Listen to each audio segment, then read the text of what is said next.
ये आपकी graphical knowledge को परखना चाह रहा है क्वेश्चन।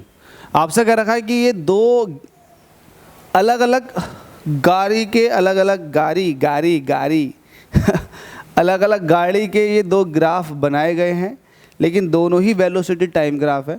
दोनों ही गाड़ियाँ सेम डायरेक्शन में जा रहे हैं, दोनों व्हीकल सेम डायरेक्शन में जा रहे हैं। आपसे पूछा है कि बताओ कौन सी गाड़ी का एक्सेलरेशन ज़्यादा होगा। एक्सेलरेशन जितना ज़्यादा होता है उतने ही कम टाइम में गाड़ी ज़्यादा आगे को जाती है, क्योंकि एक्सेलरेशन यही कहता है कि चेंज इन वेलोसिटी कितना हो रहा है। तो चेंज इन वेलोसिटी अगर ज़्यादा है तो उसका एक्सेलरेशन ज़्यादा है, चेंज इन वेलोसिटी कम है तो इसका मतलब उसका एक्सेलरेशन कम है।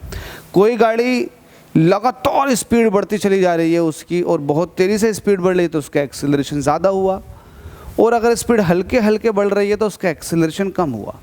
अब देखिए, कम टाइम में ज़्यादा चलना मतलब ज़्यादा वेलोसिटी।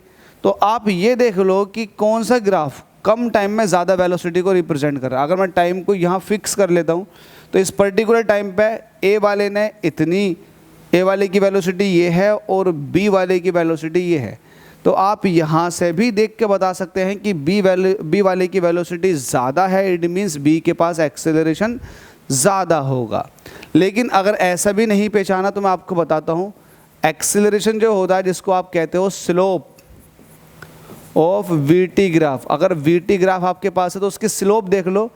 जिसका स्लोप ज़्यादा होगा उसका एक्सेलरेशन ज़्यादा होगा। स्लोप मतलब टैन थीटा, टैन थीटा मतलब यहाँ पर आप थीटा देखो, इसका थीटा देखो, तो इसका थीटा ये है और इसका थीटा ये है। तो किसका थीटा बड़ा है? बी का थीटा बड़ा है, तो इट मीन्स बी का एक्सेलरेशन ज़्यादा होगा। तो ए बी ज़्यादा होगा एज़ कम्पेयर टू ए के।